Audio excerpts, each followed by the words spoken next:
டிஎம்கேல ஆட்சி எப்படி இருந்தது?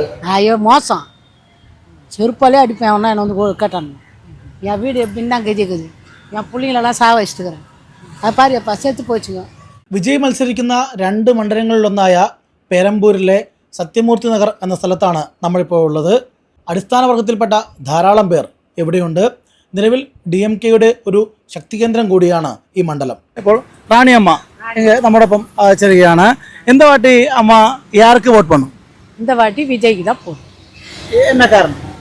அதான் அவர் வந்து என்ன செய்கிறார் பார்க்கலாம். யாரும் எதுவும் செய்யலை. 5 நாள் வெள்ளத்தில் இருந்தால் யாரும் எதுவும் செய்யலை. அவராது என்ன செய்வாரான்னு பார்க்கணும். புதுசாக போடலாம் ஒரு ஆசை. வேற என்ன, இதுக்கு முன்னாடி யாருக்கு വോട്ട് பண்ணுறது? அது ஜெயலலிதா எம்ஜிஆருக்கு தான் போடுவோம், வேற யாருக்கும் போட മാட்டேன். ജയലളിത സെത്തത് ആർക്കും പോടുന്നത് കിട്ടിയാണ്, വോട്ടേ പോട മാട്ടേൻ. ഇതൊരു വീട് മാത്രമല്ല, ഒരു ചെറിയ കടയും കൂടിയാണ്. അവരുടെ ഉപജീവനവും ഈ ഒരു കടയിൽ നിന്നുള്ള വരുമാനത്തിൽ നിന്നാണ് നടത്തുന്നത്.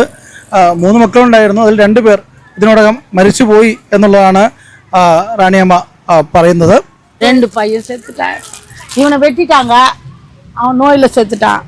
40 വർഷമായി ഈ ഒരു വീട്ടിൽ താമസിച്ചിട്ടും ഒരു സർക്കാരും തങ്ങൾക്ക് വേണ്ട ഒന്നും ചെയ്തു തന്നിട്ടില്ല എന്നുള്ള ഒരു ആക്ഷേപവും അവർ ഉന്നയിക്കുന്നുണ്ട്. இப்போ வந்து ஜெயலலிதா ஆட்சியில் யார் இருக்கிறாங்க, யாருக்கு போட சொல்கிறேன்? திமுக ஆட்சியில் எவன் நல்லவங்கிறான், எவனுக்கு போட சொல்கிறேன்? திருட்டு பசங்களுக்கு போட முடியாது, വിജയ്ക്ക് தான் போடும். വിജയ്ക്ക് തന്നെയാണ് വോട്ട് ചെയ്യുമെന്നാണ് അവർ പറയുന്നത്.